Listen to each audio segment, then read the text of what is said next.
Okay, welcome everybody. It says we start at 3:30 and we're 3:31, so let's get a move on, shall we? How are we all? How are we all? That's better. It's the end of the day, we need some more energy. Like I said earlier on, I'm really pleased to be on this track because the first session I was covering on the track this morning was about AR, VR, but then also AI came up in the conversation as well. I'm particularly pleased to try and stop these two massive organisations, Microsoft and IBM, fighting each other at the moment. I just heard a comment about, I wasn't having a dig, honest. No, I'm really pleased actually. Nigel Willson from Microsoft, global strategist, and James Cook from IBM, who's a global partner. So these guys are top of the shop about how all this AI stuff works in it. I'll pass over to Nigel first. If delighted to go through what you could, please, Nigel. Lovely, thank you. Yeah, so the AV guys earlier on said, oh, is this a session that's IBM versus Microsoft? I said, not that I was made aware that it was that, no. Right. Okay, so what I've tried to do is I've kind of got a whole bunch of stuff that we'll kind of talk through. So I'm not a big one for kind of corporate slides, so you won't kind of see too many in here. But also sitting through some of the sessions earlier on, I tried to kind of incorporate some of the learnings from those. So one of the things that I was kind of thinking as going through, and this kind of thought occurs to me kind of quite often, is that you know, it can be easy for those of us that are surfing at the front of the wave to not look behind and see that there are other people that are off their surfboards or kind of drowning or struggling to swim behind us.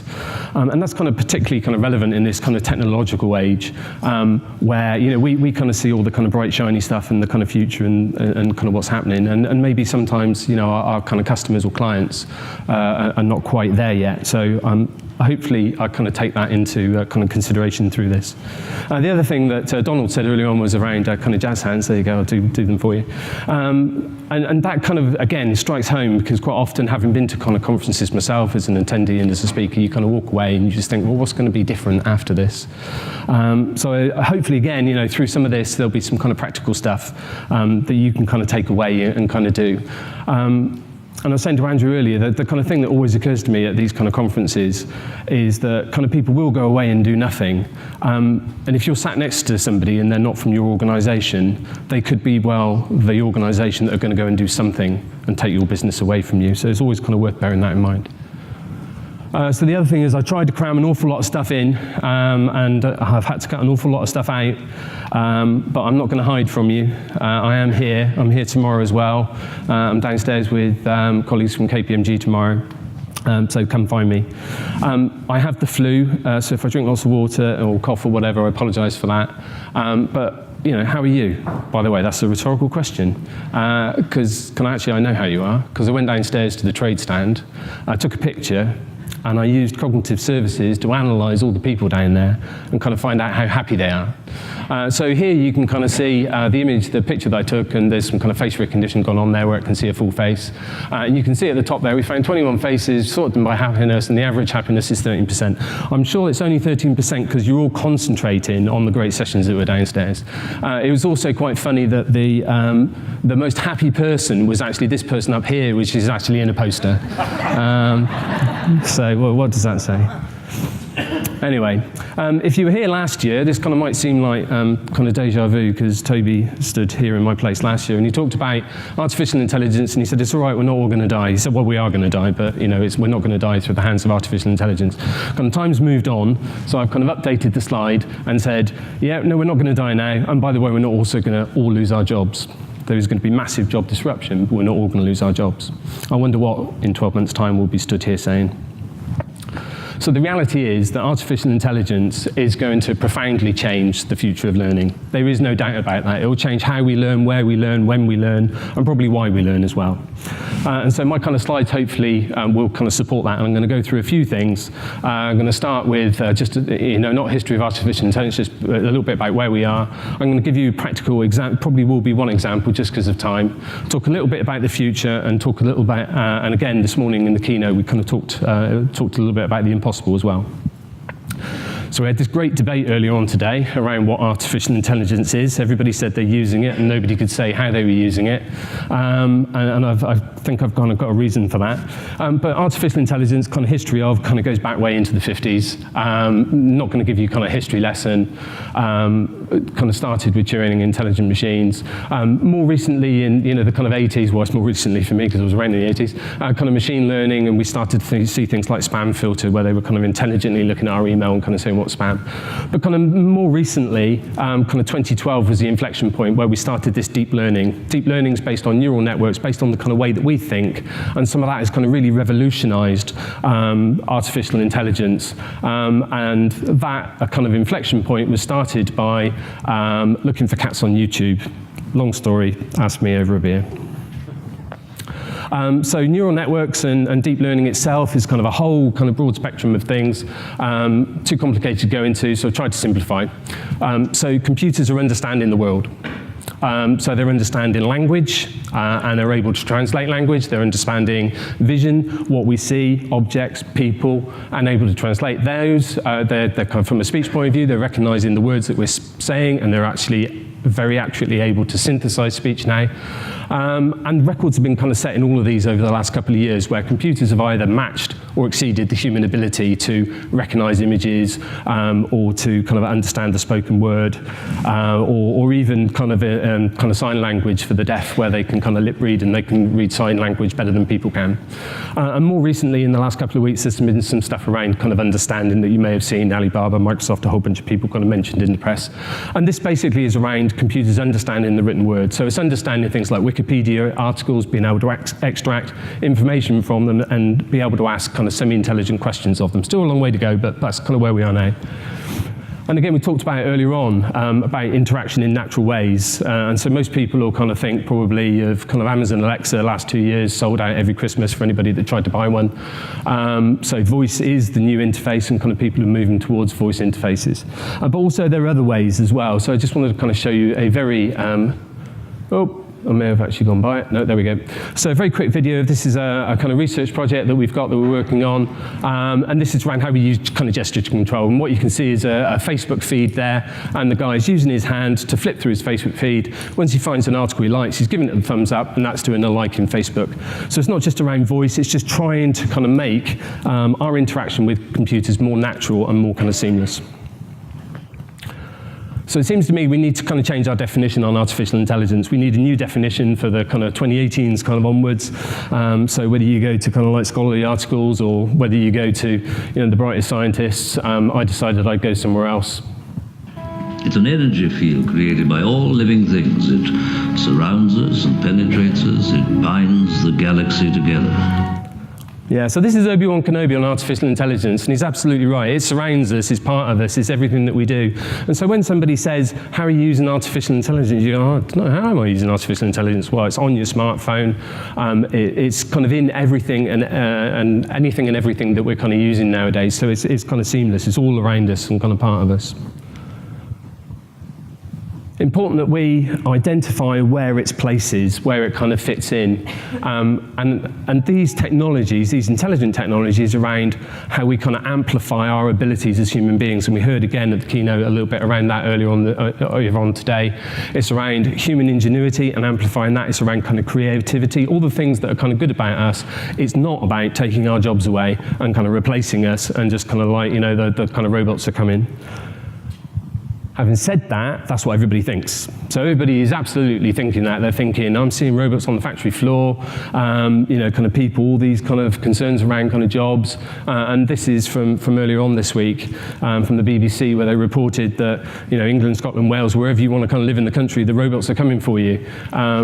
And as they say, probably, possibly, maybe, because nobody really knows, and to some extent is kind of in our kind of gift to drive the path. This is a quote from a recent document that we did. It's a kind of education document, and this is a person from Microsoft who's kind of quoted as saying this. And he said teachers are not going to be replaced by technology, but teachers who do not use technology will be replaced by those who do. And I think there's a kind of key message here for all of us, whether we're a teacher or not, because you can take the teacher word out and put anybody's job role in there. If you're using technology, you're likely to be replacing somebody who's not. So it's kind of upon all of us to be kind of users and kind of understanders of this technology. And Gartner, I think Gartner were referred to earlier on as well. So Gartner made a kind of couple of statements. They said the net of the kind of jobs thing they think is going to kind of come out on a positive side, and that more jobs will be created. And I actually happen to sit on that side of the fence. And again, after this, happy to kind of have that discussion. But what they said was it's going to have a profound impact on how we work. It does say some jobs will become obsolete, and we're kind of seeing some of that already. And it also says others will be created, but it says most will change. And I think there's a really kind of important thing there, is technology is going to change everybody's lives and everybody's jobs. And I guess as learners, that kind of people kind of in the kind of learning technology area, that kind of creates a great opportunity for us. And the opportunity there is around kind of a whole bunch of things. So there's some different quotes. I'm not going to kind of read them all out, but kind of the one in the middle there is kind of a relevant one. And that's around kind of like the illiterate of the kind of 21st century are going to be those who cannot learn, cannot unlearn, and cannot relearn. And that is absolutely kind of where we are at the moment. We're in this kind of continual learning cycle as kind of technology kind of moves maybe faster than kind of some people feel comfortable. And again, this statement I kind of hear, you've probably seen this 100 times before. But you know, we're preparing students for jobs that don't exist yet, using technologies that haven't been invented yet in order to solve problems that we don't even know are problems yet. And that's absolutely kind of spot on. And if you've got anybody going through higher education at the moment, who knows what they're going to be doing when they leave kind of education, and to whether their jobs will be disrupted before they actually get to whatever their profession they decide to do is. And a lot of this kind of leads from the kind of fear of the unknown. So people are kind of concerned because they don't know what the futures bring. There's all this kind of change. I don't think people kind of are afraid of change, but what they're afraid of is when they're not in control of that change and not understand the change. We've written a kind of book. It was launched at the same time as the World Economic Forum. It's called Artificial Intelligence and Its Role in Society. It's a kind of free thing that you can kind of download it and load it in a kind of ebook kind of document that you can kind of read. And we talk about some kind of really important things in there. And again, some of these things have come up today. It's around transparency and accountability. So you can't kind of say, oh, the algorithm made me do it, or you know, it's the computer that did that, I didn't do it. You know, at the end of the day, we're accountable for the technology. The transparency is about kind of what information we take, what we do with it, kind of how we share it, who we give it to, and how these algorithms work. And you kind of hear these things around kind of black box algorithms. So we need the transparency. And some other pillars there. The kind of one that's really important is the one around inclusiveness, because all technology, and again, in some of the conversations I've had with people today, they've kind of said, you know, we're running, you know, we're running kind of PCs that have got no speakers attached to the computer, so therefore, you know, we can't kind of play kind of videos, or you know, it could be an area where you've not got access to a kind of smartphone. So technology can be a great divider, or we can kind of use it for good and kind of create inclusiveness from it. And hopefully I'll give you an example of that in a minute. So people also always ask me kind of what's going on inside Microsoft, and probably around 4 years ago now, there was kind of a massive change inside Microsoft as kind of Satya took over as our CEO. And he said we needed to change our organisation from being a know-it-all organisation, one that thought it had learnt it all and was just going through that kind of repetition of kind of repeating things, to a learn-it-all organisation. So one that was going to be a continual learning organisation. He said that we needed a growth mindset, that we needed to be everyday learners. So learning needed to be not a thing that we did once a year, or you know, when we were mandated to do it by managers. But learning needed to be kind of part of our everyday work. And also, you know, that this is not a kind of one-off thing at one point in my career where I learn and then I just kind of carry on. This is this is from the young to me there on the kind of right-hand side as the kind of old, where we kind of continue, we're continual learners. And as we live longer and we work longer, we're going to have to be learners for longer. We've got our conference going on in Seattle at the moment. It happens a couple of times a year, so there's a whole bunch of technical people there. So I just kind of want, this slide is from that conference earlier on. And this guy's Judson, who's one of our chief execs. And in the keynote, he was like 2 or 3 slides in before he presented this slide, where he said, we need to be a learn-it-all culture. So this is an kind of internal Microsoft kind of slide, but we need always-on learning assets, and there's a whole bunch of assets and things that he talks about how we need to be continually learning. So when the person, somebody earlier on said, I think the statement was, CEOs aren't interested in learning, absolutely they need to be interested in learning. Because what we find is learning leads to innovation, and there is a strong correlation between kind of learning and innovation. That innovation leads to kind of creativity, new business models, new ways of working, and that means that you're relevant today, but what it doesn't mean that you're relevant tomorrow, because that's a continual cycle and process that you need to go through. So that was just a takeaway from kind of earlier on today. Why all this is kind of happening now, I've kind of talked a little bit around, but there's kind of really 3 things that are kind of driving this. It's just the fact that we're creating more data than we've ever created at any point in the history of kind of human beings before. We've got the power of cloud computing, and we've got artificial intelligence and these machine learning algorithms. And the combination of these 3 things is creating massive innovation and disruption. So just to give you an example of that, one of the biggest kind of sources of information, free sources of information on the internet is kind of Wikipedia. So it's probably a year and a half ago now, we went through an exercise of kind of saying, okay, so this is a kind of screenshot, and I'll kind of just talk you through what's going on here. So up here we've got our big data set, which is Wikipedia, which is 5 million odd articles in English, 3 billion odd kind of words over here. So this is the data side of it. This is our algorithm. Our algorithm is a translator, so it's going to translate from English, because this is the English version of Wikipedia, through to Spanish. And down here we've got our cloud power. And you can kind of see with a modest amount of kind of cloud compute power, it would take us around about 3 hours and 49 minutes in order to kind of process the whole of Wikipedia and translate it through to Spanish. So, as we are kind of wanting, perfection, somebody said, well, what happens if we chucked everybody off of our cloud infrastructure and threw everything that we've got of the cloud at this problem? How long would it take to do? And what we found is that it would take less than 1/10 of a second in order to do that translation, which is kind of quicker than you can blink your eye. So massive, massive power out there. And that service, that kind of language translation service, is just one of a whole bunch of services that we've got, from kind of vision, face recognition, which I showed you a little bit of, kind of feeling recognition, am I happy, am I sad, as I kind of showed you, and that's kind of in stills, in videos. We've got speech recognition, where we can not only recognize the human voice, but if there's kind of like lots of background and noise going on, we can filter that out to focus in on the voice, and a whole bunch of other services. So I thought the easiest way, if I can find my glasses, is to attempt, given the Wi-Fi here, I think that I probably need to just come out of the presentation a second and do this in order to be able to show you. And put my glasses on. So this is a cloud service. Anything that I show you, so that kind of how happy am I thing, that's a thing on the internet. You can go, and I've put the links at the end of the slide, that you can go and you can do that. Video indexer is the other thing I'm about to show you. That's out there on the internet. You don't have to kind of pay for it. It's in kind of preview. You can kind of go and use it. And so what this service is a video indexing service. So I can upload videos from kind of any source, and that video will then get indexed. And once it's indexed, it gives me a whole bunch of kind of stuff. So if I select one of them, I'll start to show you that sort of thing that we can do with it. So this is actually from the session last year that was recorded and kind of up on YouTube. So I downloaded it and re-uploaded it. The indexing process is all kind of automatic. And you'll see in a minute this video will start to play.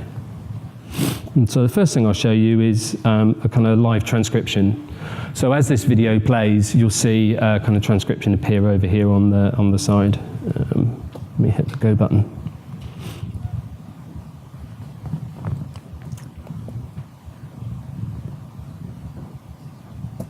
Demo death. I'm a little bit nervous. This is my hand shaking here. I've been told my new friend Donald there is actually an accomplished speaker, which did absolutely nothing for my level of nerves, I can tell you. So poor Toby was a bit nervous last year. And you can see there's kind of real-time transcription. And the other thing it's doing is also recognizing, OCRing the kind of the text there that's in the background and kind of recognizing that as well.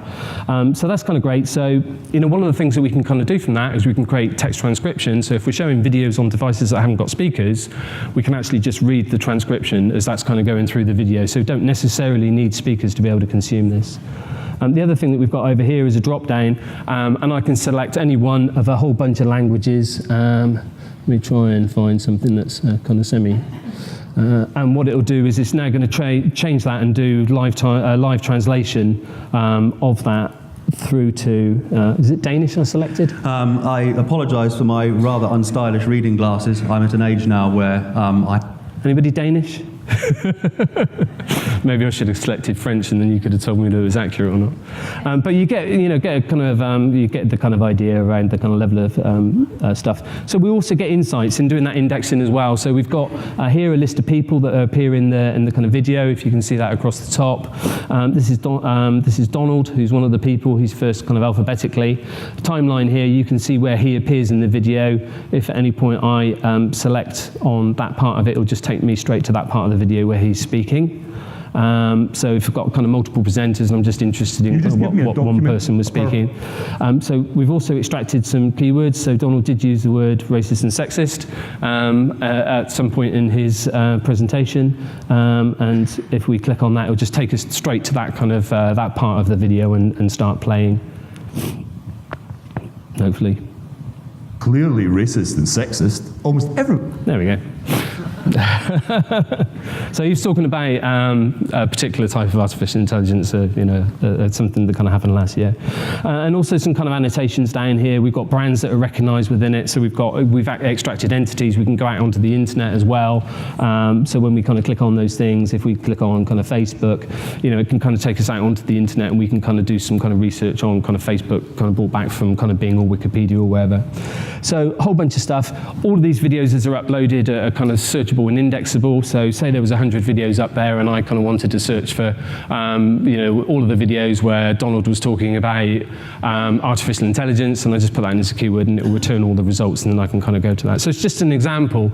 As I say, this is something you can kind of go use and kind of trial out. So this is just a way of how we're trying to bring some of these technologies to people without having to be kind of coders and without having to be resume from current slide. Hopefully that'll take me back to where I need to be. Yeah, without having to be kind of coders. The other interesting thing is, so it's not just videos as well, it'll take audio files, and there's a couple of examples up there that I'm not going to go through. So if we're trying to do transcription of audio files, we can kind of do that as well. So power of artificial intelligence. So this is that kind of slide before, and this is some of the services that I've kind of pulled out there. So these are the services that we use kind of out of those cognitive services in order to be able to provide that. So there's some face recognition, video recognition, kind of a whole bunch of stuff there. So I've not got time to do the kind of demo. Kind of happy to do this, as I say, hunt me down afterwards around the kind of bot demo. But basically, the reason that kind of bots are so topical at the moment and everybody seems to be kind of interested in it is because of the market that there is for it. So, Snapchat kind of on there, a billion users, Facebook on there at 1 billion users, WhatsApp at 1 billion users, you've got Skype 350 million users. So we've got massive channels of people that are using kind of mobile devices and all sorts of devices that we can kind of get at using these, so they don't need to be on their kind of PC. So creating that kind of chatbot interface creates a kind of level of interaction, and the demo that I can kind of do another time, I may do it downstairs tomorrow, is around how we can take FAQs. So in the same way as I showed you the video indexing one, so what we do with this is we just ingest some FAQ pages from the internet, and we translate those into a bot and create a bot automatically for you, and it takes literally 2 minutes in order to do that, and then I've got a bot that I can ask the question and answer pair to. So I ask the question, it gives me the answer. But it's more intelligent than that, so it recognizes entities and things like that in there. So in the example that I kind of had, it was around kind of like the UK, which could be referred to as the United Kingdom or Great Britain or GB or a whole bunch of other things. And so if you ask how many people are there in the UK, it'll realize that that could be GB, could be all of those other things. So there's more intelligence in there than just having to ask the specific question in order to get the specific answer. And the reason that this is really important is this is the first step in an evolution to kind of where we're kind of going.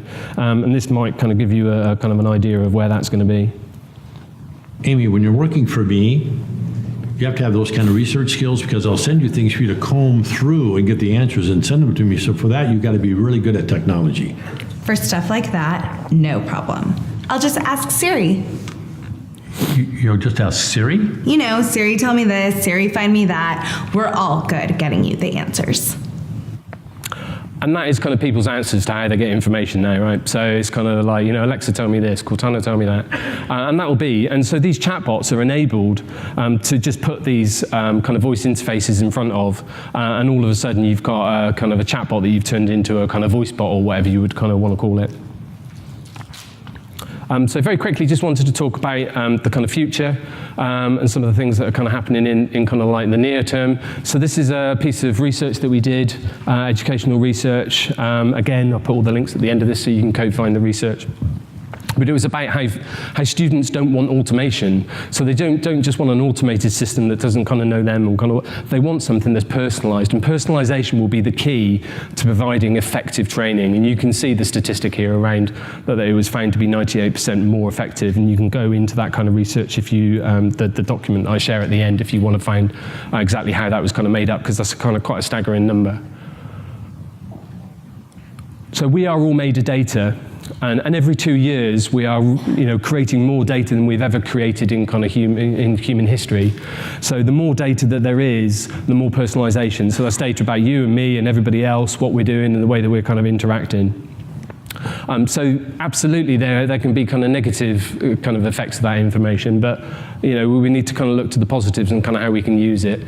So there's a few examples here of how personalisation will kind of help in the future. And this morning we kind of talked about the bed, and somebody said about, why would I want a bed to kind of monitor my sleep? Well, one of the reasons is that Fitbit have done analysis of 6 billion nights worth of sleep, and one of the things that they've actually found is there is an optimal time to wake you up in the morning for you to be most receptive to the day. So they're kind of looking at kind of how that potentially could be built into an alarm clock, on your Fitbit on your wrist, where it would kind of wake you up at the right time, rather than you kind of sleep in and feel a bit groggy or kind of wake up too early. So there's some great opportunity there, and also it's kind of monitoring all your heart rate data during the course of the day, so it can kind of find out stress points within your day and kind of suggest that you don't do certain things at time of the day. But there are also these other things, we call them graphs. I mean, they're basically massive databases of kind of information. So the one here that kind of called out in the middle is the kind of Microsoft graph, which is, in this instance, this is kind of looking at my kind of email. It's looking at the people that I'm kind of in my kind of social network internally at work, kind of a whole bunch of information around what's in my calendar, a whole bunch of stuff, and it's extracting information from that it can use intelligently. And so if somebody looks up and says, we need to send all the managers in our organisation on a week's training course, it can kind of go look up and say, actually, you're not going to be able to do that because all your managers are booked out according to their diaries for the next 6 months. So this is the first opportunity you've got to do that. You're asking too much to do that. So it can start to be used in an intelligent way. And you start to add that to maybe the Fitbit data. So there's also LinkedIn, and there's a massive amount of data in the LinkedIn graph around kind of not only what information we're kind of sharing with other people, but what our job types are and kind of what are the trends in our kind of job industry. You kind of merge all of that information together, and you start to be able to create some kind of really quite kind of interesting possibilities. So the other thing is, and again, we talked a little bit about this earlier on, is around these augmented, what I call augmented experiences, because it's more than augmented reality or virtual reality. And there is a truth that in technology, the cost of technology is going down while the quality of the technology is going up. And that's why you can kind of see the projection there for the kind of headset sales. It's not our projection. The projection is kind of going up quite massively, because as they become cheaper and as we get over the kind of issues around kind of flicker, then you'll see kind of mass adoption. But also what we're starting to see is artificial intelligence be able to kind of extract 2D images and create 3D images from them. So one of the big issues around VR is the amount of content. This guy here in the picture, he's actually playing a game, but he's wearing a haptic suit. So the haptic suit means that if somebody hits him in the video game that he's playing, he kind of feels it. And that could be somebody taps you on the shoulder, you feel a tap on the shoulder. So it starts to create an experience rather than just you feel like you're immersed in kind of VR. The other one that I really like is, this was a company in Wales. They created the kind of heart. It's a prosthetic heart, and they linked it to a heart rate monitor. And this, the lady here is kind of holding the kind of heart, which is beating in time to the guy on the left's heart. So she can actually feel, you know, whether he's kind of stressed, she can feel his kind of heartbeat. You know, if he goes jumping up and down, she'll feel the heart kind of beat faster. And it's about kind of how can we create the experience rather than just kind of feel isolated inside our technology.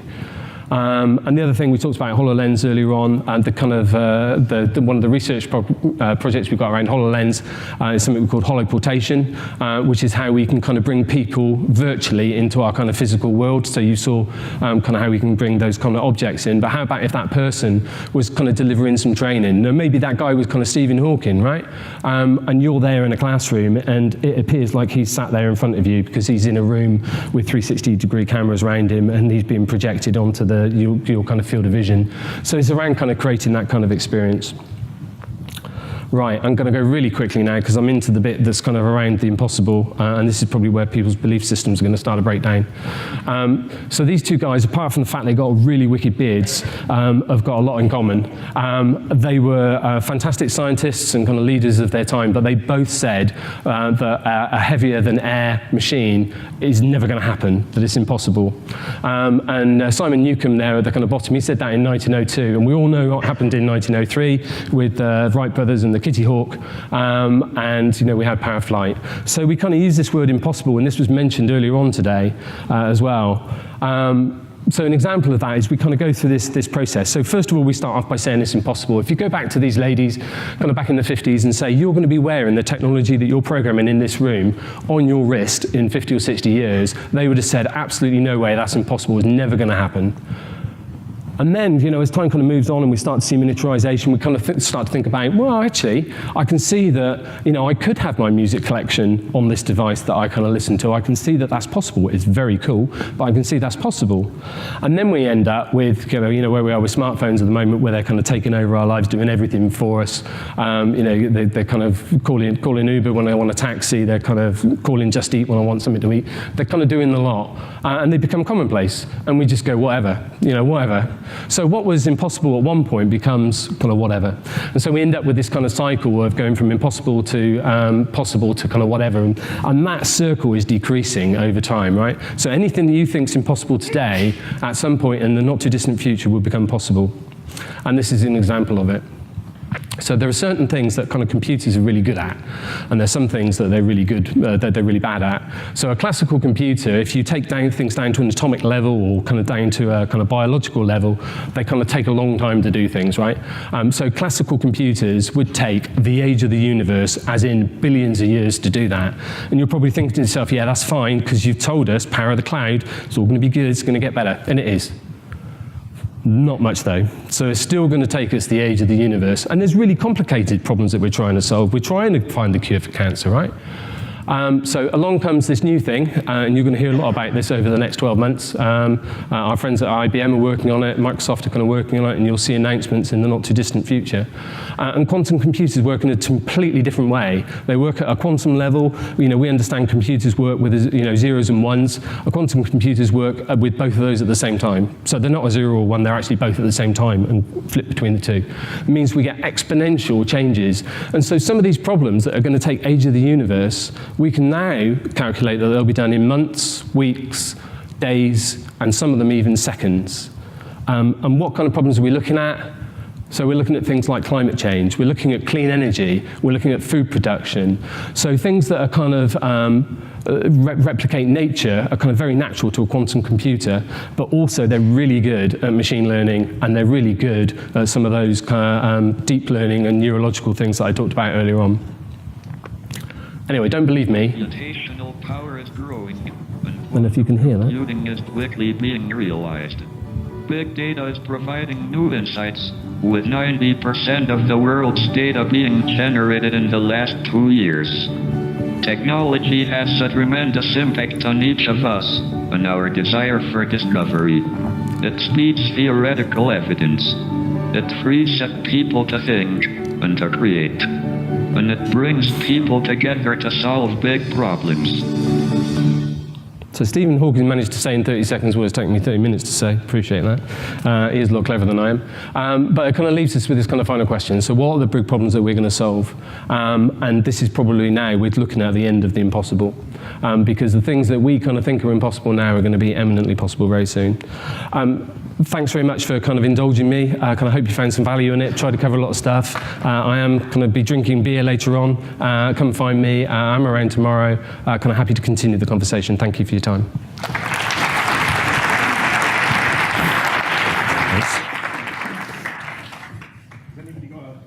Burning question for Nigel. Burning question for Nigel. Are you still contagious? No, I'm not. Are you still contagious? Yeah. Has anybody got a less than burning? Anybody have a burning question for Nigel? I saw an interesting one on Twitter. Oh, right. Effectively saying is, we've got all the impact of AI and so on, but is there an issue about undermining privacy with all of this information being available? So personal view around kind of privacy is that there's a trade-off. So there's a trade-off between our personal data and the value that we can get from kind of divulging it. One of the great examples is the fact that if I've got a meeting at 9 o'clock, my phone, which is an Android phone, will kind of tell me that I need to kind of leave the office early because there's bad traffic. So in order to know that, it needs to know where I am. And okay, I could be at home, might not be at home. Yeah, I'm sure I would be. But you know, it needs to know my home location. And so some people are saying, I don't want it to. I don't want it to know where I am and kind of track me. But if you want the ability to get to your meeting on time and know that the traffic's bad, then you have to. So there is a trade-off. What we need to be is, as I said earlier on, is transparent and respectful with the information. Yeah. So if we're storing information, we need to tell you what. So the cognitive services that I kind of showed, like the image recognition, those images are kind of burned immediately that they're translated, so they're not kept anywhere. Okay. That's a great question. Thank you. Thank you, Nigel. While you were talking, unfortunately, everybody was looking at a little object over there with a blue light. I don't blame them. Which isn't James Cook. James, you're the person standing there going to explain what the little object with the blue light is. Over to you. Hello, I'm James. Would you like to introduce yourself?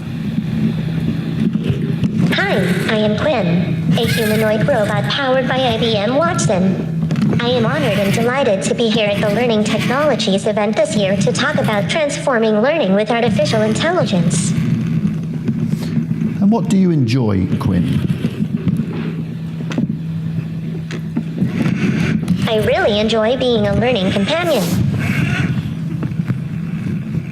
And what are your skills? I gain my intelligence by connecting to the IBM Cloud platform.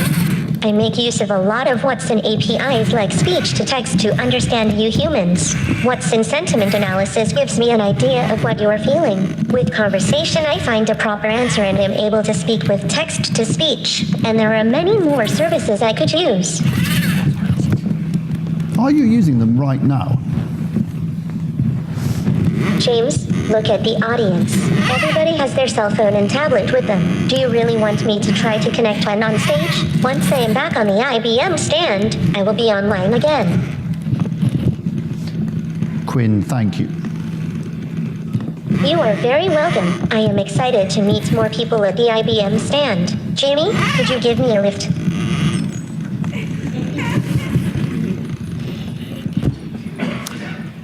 Good afternoon.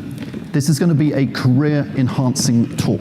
If you feel like standing up, taking off jackets, whatever you'd like, please do. Can I just have a quick show of hands? People who either are or have been trainers. Whoa. Okay, training managers now. Chief learning officers. Okay, thank you very much. Anybody PhD in AI? Damn. Right. No? Okay. I'm absolutely delighted to be here. I'm actually delighted to be back here because I used to come here religiously every year for many years. I was a trainer through the 80s and 90s, ran a training business, went through some fun games in the dot-com era with the learning technology business, and joined IBM in 2006. And I'm absolutely delighted to be here with my colleague Guillermo Miranda, who's flown over from either South America, Washington, or New York, we never quite know, to join us for this event, as well as IBM colleagues here. We have had hundreds and hundreds of people come around our stand downstairs, and these are the lucky few who've been allowed to come up a couple of floors. We are in the corporate learning market. I'm not here to sell you a product. I'm here to help you understand why AI is critical to the future of your career. We are a learning company. The last thing you want to do in a 15-minute talk is have loads and loads of slides. You're welcome to these afterwards. Come and see them in action on our stand. Email us. We're very happy to talk to you about it. I'm just going to pull out little messages from a few of them to give you an idea as to how we got going on this journey and how Guillermo's team dreamt up a whole lot of brilliance back in 2012. They decided to create a movement, and that movement has been critical to the, let's just say, the relevance of IBM. We change about 25% of our people's skills completely every year. We are a skilling machine. So maybe you're thinking, well, that's all well and good. You're 380,000 people, you make $1 billion profit a month, and it must be frightfully easy for you. It's actually quite difficult when you're making that much money and people don't want you to stop what you're doing and you've got that many people. And so what Guillermo and his team did was they worked out how, with a bit of skunk works activity, they could get going in such a way that they would not be stopped before they got far enough that they couldn't be. And they were actually going to launch this whole thing without the CEO's notice. She's a very switched on lady, got wind of it, wondered what Guillermo and team were up to, took a look shortly before the launch and said, okay, stop. I'm going to launch this and I'm going to tell every IBMer this is what they're going to use. And off we went, 30th of May 2016. Every single IBMer uses this. Every single IBMer had used it within the first 3 months. And shortly after that, we switched off our main LMS. Culture, culture, culture. Typically, I'm a global partner in the organization, so I have quite a lot of things to worry about, to do, lots of travel. I still manage to find roughly 4 or 5 hours a week for learning. And if I dip on that, I get a little bit behind. Some of it, yes, is during travel time, and you could call that a bit of me time. A lot of it is at work. And Guillermo and our CEO said, we expect you, IBMers, to do learning at work, in work time. In fact, we absolutely insist on it. And therefore, we will give you a minimum that you must. And we dreamt up this lovely phrase called Think 40. Think from the 1950s IBM slogan, 40, the minimum number of hours that every IBMer must do per annum. Last year, any guesses as to how many hours the average IBMer did? Guillermo, not you, please.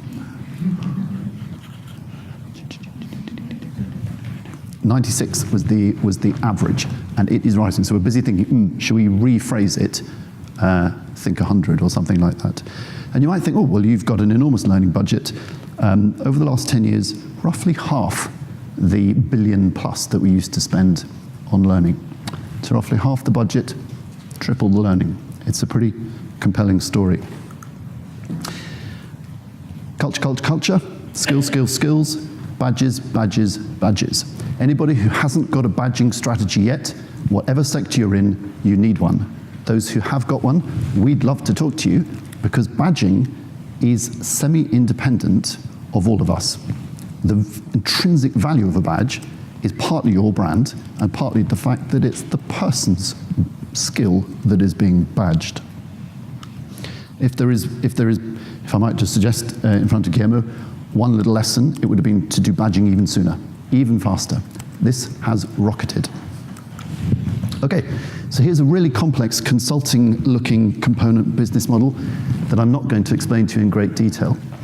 What I am going to say is it is confusing when you run a learning function. Those are all the things that any learning function, public, private, charity, whatever it might be, actually does. It's confusing to know which to keep, which to partner with, which to focus on. We do a little heat map exercise, and what we tend to find is that 80% of people's time is spent doing low-value activity, and there's only a very little that's actually on high value activity. And it's a good model to work out where you're putting effort and where you're getting your value. So, with courtesy to a couple of my colleagues reusing their slide, we like to think of AI as being augmented intelligence, not artificial intelligence. It can be scary, and I'm going to scare you a little bit in a minute, warning. It can also be extremely exciting, because as I said at the beginning, it's career enhancing. The two people, the one on the left, I'm just going to abbreviate for speed, say it's a call center operator. Up to their knees in process, their elbows in queries, and their neck in triage. And what we're endeavoring to do, and it's a massive mission inside IBM, is to turn that round the other way, so that that activity is done for you by a combination of AI and robotics, so that you can get on with the higher value activities, such as decision support and advice. Okay, so we're going to go a little bit Star Wars in a second, but the critical message here is that we've got to move learning from standalone, where it often is in your organizations, might I venture. And if we don't do this, there is not going to be a learning function in the future. You're going to have a problem. This isn't one of these things, well, I might do it, I might not, I might do it next year. It needs to be happening now. And here we are in the Star Wars part. This is not, well, it is an optical illusion. I just copied and pasted the left-hand side to the two other Earths. The learning function doesn't need to shrink. It needs to come in from the cold, get with HR, and then get into the business. And as you'll see later, it then needs to become almost invisible. No mean feat. Okay, so going back to 2012, Guillermo and his wizards all over the world used design thinking. We have a flavor, we call it IBM design thinking. I'm sure you all work in design thinking ways of your own. They turned the problem upside down, sideways, the other way around, and thought and thought and thought, how are we going to get this thing built without being shut down? And so they took a non-technical approach. They took an artistic design thinking approach. And I got slightly thrown when my own slide appeared in Rohit's talk this morning, so I did a little bit of a doctoring of my slides. And then I decided actually to bring this one back again because he whizzed past it so fast that you probably didn't have a chance to read it. Learning journeys. And whenever we talk to clients about helping them put in our technology alongside your LMS, LCMS, whatever you might have, that's the place to start. What learning journeys do you want to end up with? What badge will you put at the end of it? And how will you get started? Okay. Getting a little bit more technical now. People say, oh, IBM, you know, we've seen you sort of in and out of the corporate learning market a few years ago.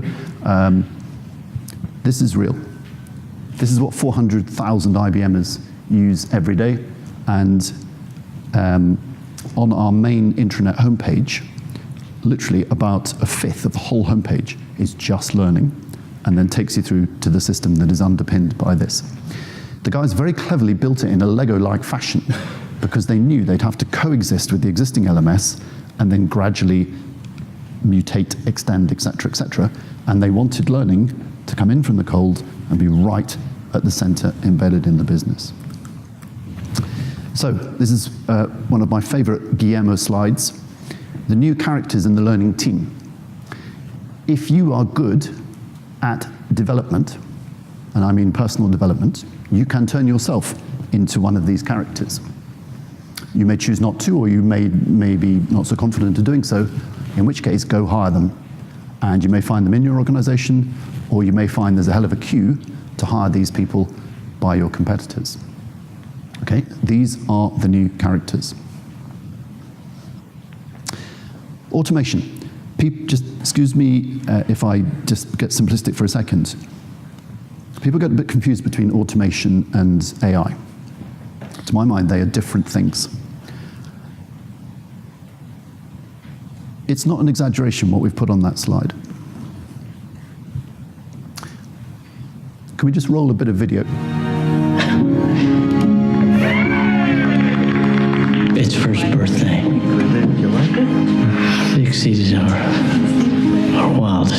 expectations. Nice to meet you, Morgan.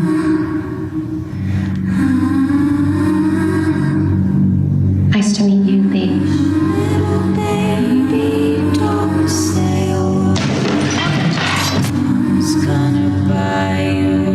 I have a 13-year-old daughter. Okay, that's enough of the scaring bit. Why did I show you that? That was not man-made.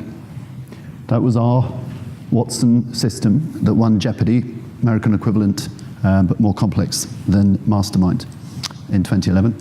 That was it 18 months ago, watching a film called Morgan and making the trailer by itself.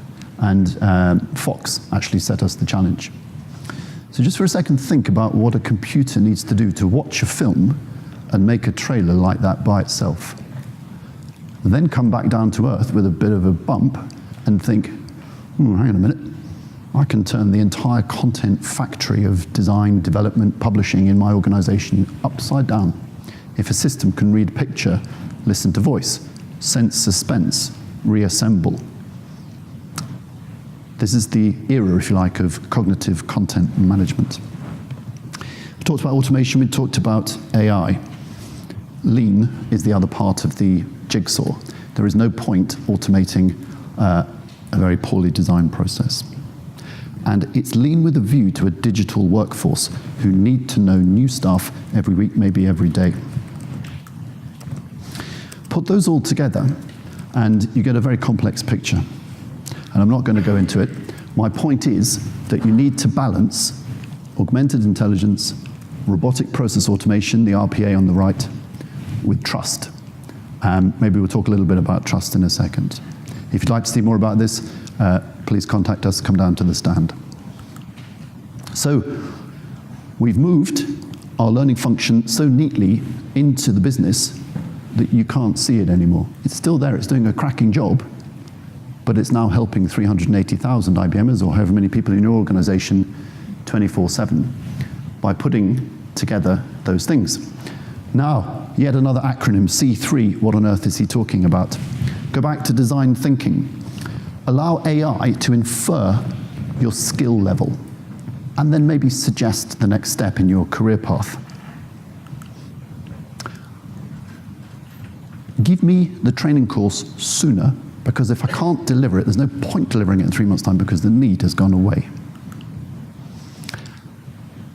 And put appropriate technology together in order to basically do what LMSs, LCMSs, AICC, SCORM, XAPI, IMS, etc., have worked towards for many, many years. So this is AI in action, tagging, chunking, harvesting, curating, mapping content. Informal, formal, internal, external. Watson APIs that we used, and then extended APIs on the right-hand side. So this is AI as it pertains to public or private sector learning. That you can go to the IBM Cloud and license today if you would like to, and build one of those. Or maybe come and have a chat with us, and we'll give you a head start. For the slightly less technical view, that is what's actually going on behind the scenes. When you can move from man-months, sometimes man-weeks at best, down to seconds for a system to read a PDF, maybe 100 pages, pharmaceutical industry example, in a few seconds, and automatically put all the tags on, chunk it up, line it up with the competencies by role of your regulated people, and then beautifully presented. Inside our company, we call it Your Learning, a very, very attractive Netflix-like UI. Then you've got a killer solution. So, little summary. Framework, ideas, transformation journey. Never a week goes by without Guillermo and his team adding something clever behind the scenes. Us poor people out on the road, luckily there are 3,000 of us, so it's not too much road, delight in what new feature can we show off. We're not pushing that product every time. What we're showing people is the art of the possible today that connects with whatever LMS, LCMS, portal, etc., technology you might have. So, my little friend has gone downstairs, probably relieved, and people say, well, hang on a minute, robots, wasn't that the AI? That was a Japanese company, SoftBank Robotics, working with IBM. Its brain, if you like, was Watson APIs. That's AI and robotics coming together. It doesn't need to have a physical form. We already have, maybe you as well, do have lots and lots of soft bots running on the cloud. And the nice thing about it is that you get it right in one place and you've got global scaling within hours, not months or years. So, back to your next job, or some people you need to hire, and some takeaways. Thank you.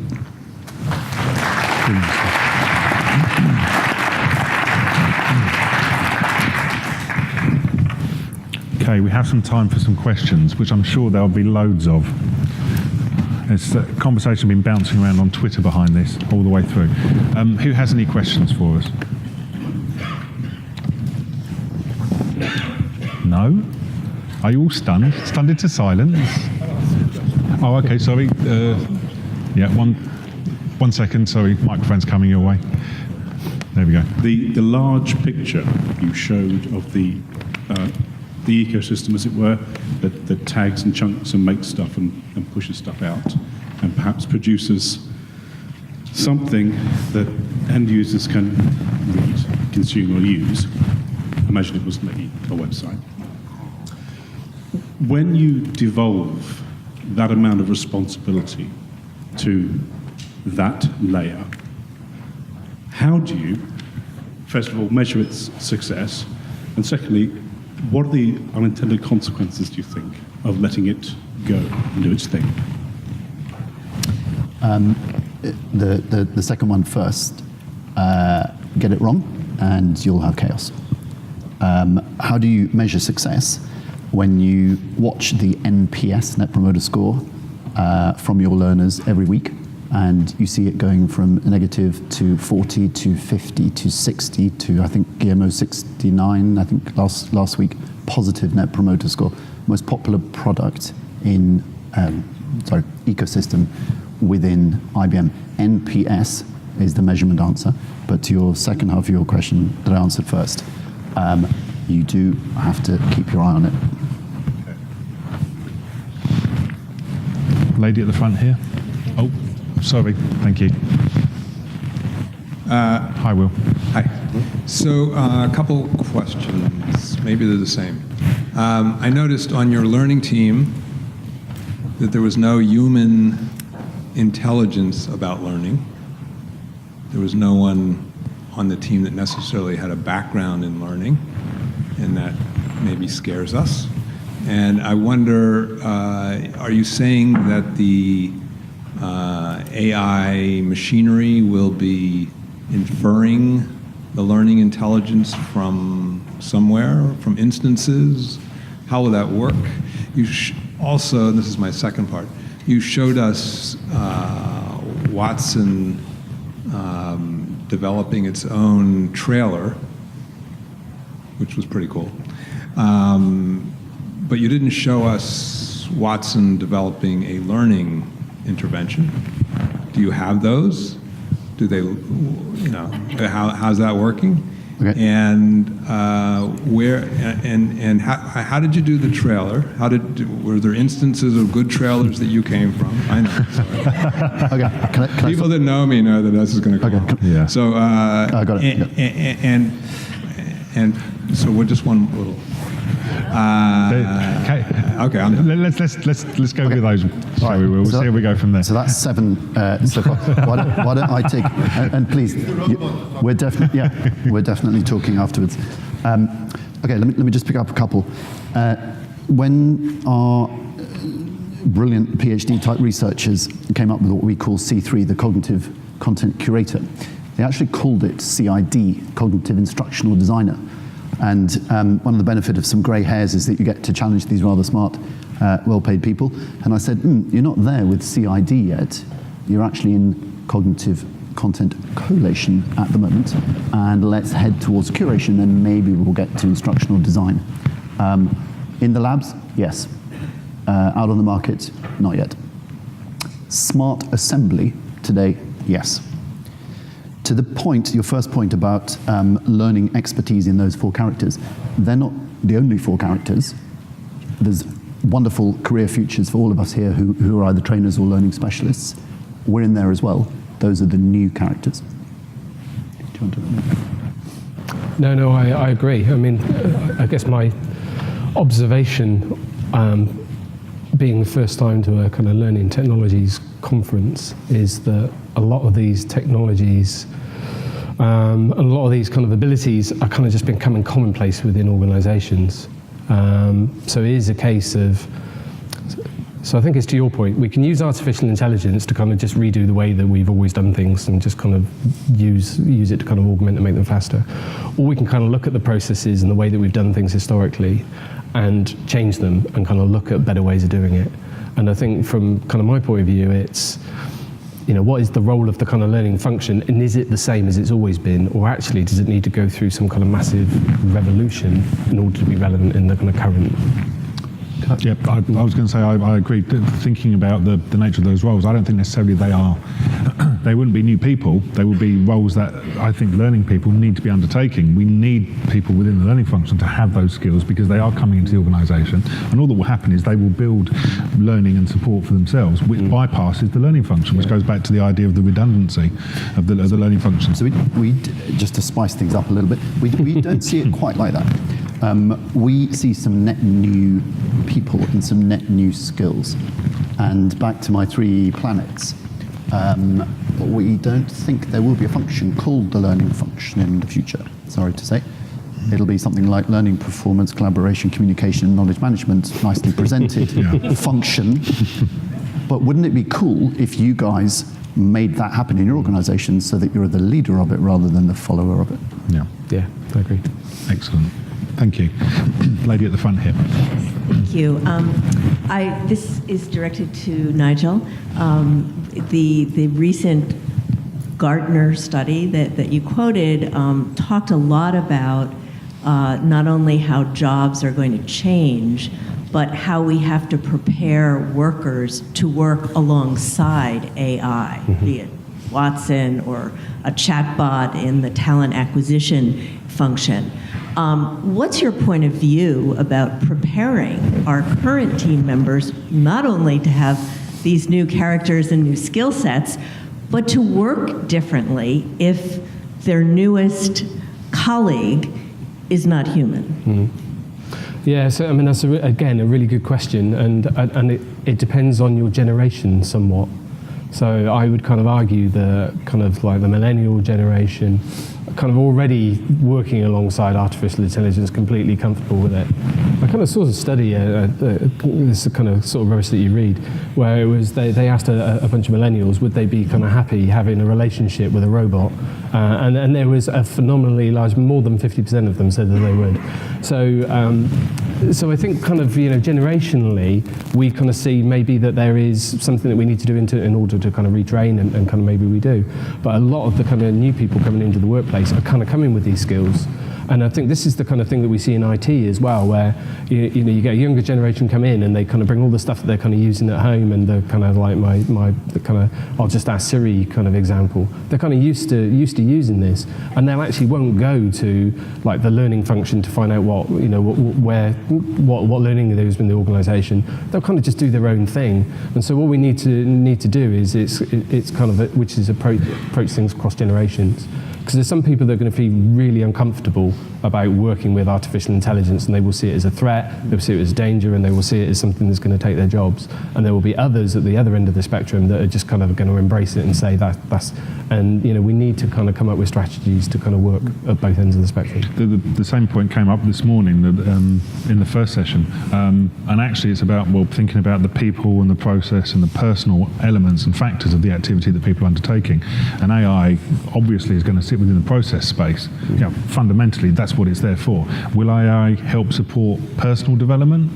In part, for some. Will it help support maybe peer-to-peer people development? Again, in part. But it's about understanding how it can be placed to support it. We're still going to need those other essential skills, I would think, which I get from James's question. One little example. I'm sure, same as Microsoft, have lots of chatbots. It is fascinating to watch the increase in the number of HR queries when people know that they can safely, privately ask quite intimate questions. And it's not just the intimacy of their question, it's the fact they ask lots more questions because they know it's instant. Yeah, so I guess my question to you then is, what does the organization do with this increased intimacy, right? Because now IBM or Microsoft knows a lot more about me personally than if I called the Employee Services Center, right? Where I might be a little embarrassed to ask a certain question. And now you sort of know it all. Okay, so I'm afraid we need to cancel the drinks for this evening. Yeah. we need shut the doors. We need several hours on this topic. My answer may sound a teeny bit glib, but please let's have a proper longer discussion on this. We don't find that. And the critical point for us, and here is where we differ certainly from people like Google and Facebook, is that your data is yours. It is now and it must be in the future, and we take this very firm ethical stance on this, and not just yours, but your company's data must be your company's data, so long as you've allowed even them to know what you've told it. Yeah, and I think it's about transparency as well. So if we're going to store data or if we're going to use it for any reason other than the kind of intent, it's about being transparent that you're doing that so that people can kind of go into a conversation with the chatbot kind of knowing how the data is going to be used, or if it's going to be used, or if it's going to kind of be burned at the end of the conversation and kind of not be part of it. We just need to be kind of transparent and open about it, otherwise people will have concerns. Any more questions?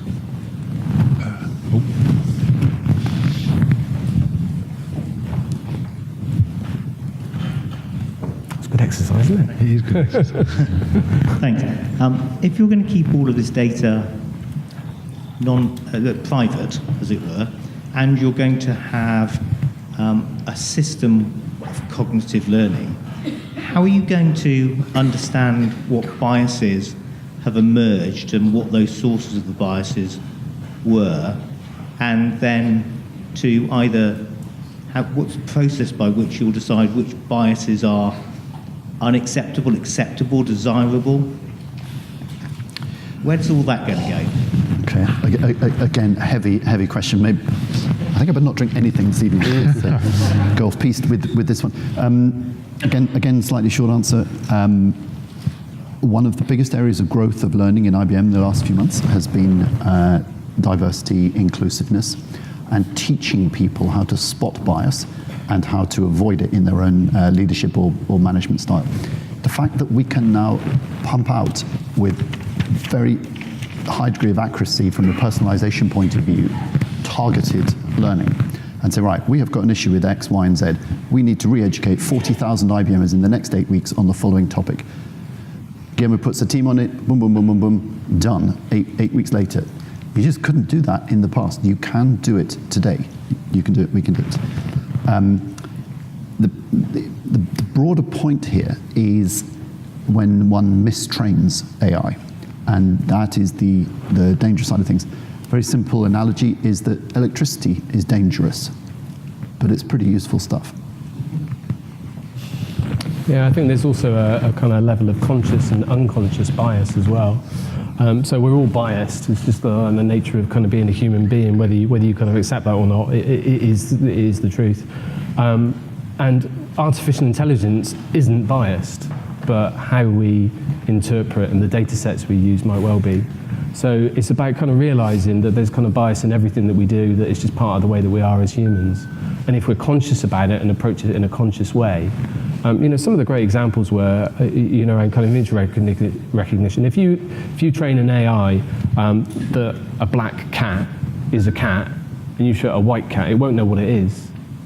So we need to make sure that the data sets are kind of training across the broad spectrum of kind of diversity in order to make sure that the results that we get back are kind of accurate. But humans need to be in the loop all the time. So if you take the human out of the loop, then that's when you kind of, you've got a kind of finger on the button, Terminator, kind of style. So we need to be in the loop all the time, and we need to be kind of in control of it. And it, again, kind of boils back to that transparency piece. Okay. I don't want to run through more questions because I don't want to keep James and Nigel from the beer, which I believe they'll be opening up shortly. If we could just show our appreciation for both Nigel and James again, please.